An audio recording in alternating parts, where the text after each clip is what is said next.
QR code यानी कि quick response code, जो कि बहुत ही जल्द अब आपके पैन कार्ड पर भी नजर आने वाला है। देश की मोदी सरकार पैन कार्ड में बदलाव कर वहां पर अब क्यूआर कोड लगाने जा रही है, ये कहकर कि क्यूआर कोड जो है सिक्योरिटी की गारंटी है।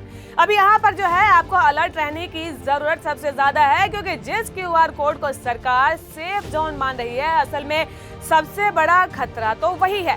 क्यूआर कोड उतना भी सेफ नहीं है जितना कि आपको लगता है।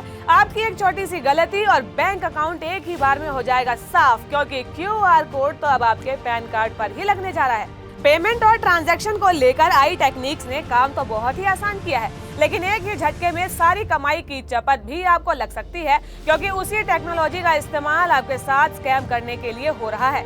क्यूआर कोड का खेल भी कुछ ऐसा ही है और समझने की जरूरत है कि कैसे क्यूआर कोड को स्कैन करते ही आप अपने बैंक अकाउंट का पूरा कंट्रोल किसी दूसरे के हाथ में आसानी से दे सकते हैं।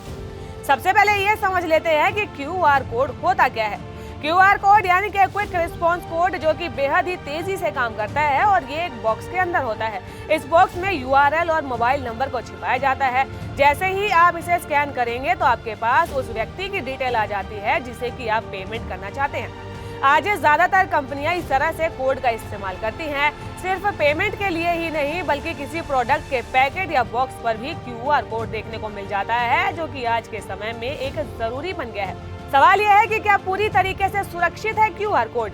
कहा जाता है कि क्यूआर कोड को हैकर्स के द्वारा हैक नहीं किया जा सकता है, लेकिन क्यूआर कोड का सोर्स क्या है ये मायने रखता है, क्योंकि हैकर्स मिसलेनियस क्यूआर को क्रिएट कर सकते हैं। क्यूआर कोड सही है या गलत, इसका पता लगा पाना थोड़ा सा मुश्किल काम है, और ऐसे में यूजर के द्वारा किसी अनजानी वेबसाइट से किसी भी तरीके के क्यूआर को स्कैन करना खतरनाक हो सकता है, क्योंकि ऐसा करने से उसकी पर्सनल जानकारियां चोरी हो सकती है। पब्लिक प्लेस में मौजूद किसी भी क्यूआर कोड को स्कैन करना सही नहीं हो सकता है। एक सवाल ये भी है कि क्यूआर कोड से स्कैम होता कैसे है। स्कैम करने वालों को यह पता है कि आप कितनी लापरवाही से क्यूआर कोड स्कैन कर लेते हैं, और इसीलिए वो ऐसे बहाने बनाकर आपको क्यूआर कोड स्कैन करने को कहते हैं जहां पर आपको शक बिल्कुल भी ना हो। धोखाधड़ी में शामिल लोगों के लिए बुजुर्ग और घरेलू महिलाएं एक आसान टारगेट होती हैं, क्योंकि उन्हें यह पता है कि ज्यादातर ये टैक्स सेवी नहीं होती हैं। स्कैमर्स क्यूआर कोड भेजते हैं और स्कैन करके holiday discount, online second hand सामानों की सेल का लालच देते हैं। एक बार आपके फाइनेंशियल डिटेल उनके कंट्रोल में आ जाए तो फिर वो आपका खाता आसानी से खाली कर सकते हैं। आखिरकार ये क्यूआर कोड काम करता कैसे है। पेमेंट करने का सबसे आसान तरीका क्यूआर कोड ही है। आपको बस इसे स्कैन करना है, अमाउंट और यूपीआई आईडी डालने के बाद पेमेंट हो जाती है। सबसे बढ़िया बात तो यह है कि आपको ऑनलाइन पेमेंट करने के चलते किसी को छुट्टे पैसे भी नहीं देने होते हैं। पेमेंट के अलावा भी कई काम किए जा सकते हैं, जैसा कि हमने देखा है कि हर प्रोडक्ट पर क्यूआर कोड होता है। इसे स्कैन कर आप किसी भी प्रोडक्ट की जानकारी ले सकते हैं।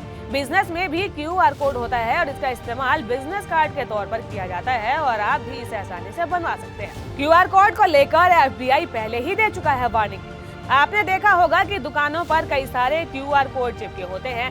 स्कैमर इन्हीं के बीच में फेस कोड भी चिपका देते हैं, जिससे कि आपकी पेमेंट किसी और के अकाउंट में जाएगी। एफबीआई ने भी कुछ वक्त पहले ऐसे ही स्कैमर को लेकर एक वार्निंग जारी की थी। अमेरिकी एजेंसी एफबीआई ने कहा कि कई बार स्कैमर असली क्यूआर कोड पर फेक कोड लगा देते हैं, और एफबीआई के मुताबिक इन कोड को स्कैन करने के बाद मोबाइल हैक हो जाता है।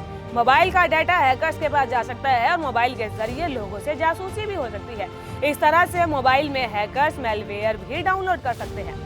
देखिए, टेक्नोलॉजी ने आपका काम जितना आसान किया है, उतना ही जो है आपको स्कैमर्स के आसपास भी उलझा कर रख दिया है। ऐसे में जरूरी है कि किसी भी नई टेक्निक का इस्तेमाल करने से पहले उसके नेगेटिव और पॉजिटिव साइड्स दोनों के बारे में सोच ही लिया जाए, ताकि आप किसी भी प्रकार की मुसीबत में ना फंसे। बहरहाल ये खबर आपको कैसी लगी हमें जरूर बताएं, और इससे जुड़ी कोई और तमाम जानकारी आपके पास हो तो हमें कमेंट बॉक्स में जरूर बताएं, और ऐसी ही और खबरों के लिए जीजीसी को लाइक, शेयर और सब्सक्राइब करना बिल्कुल भी ना भूलें।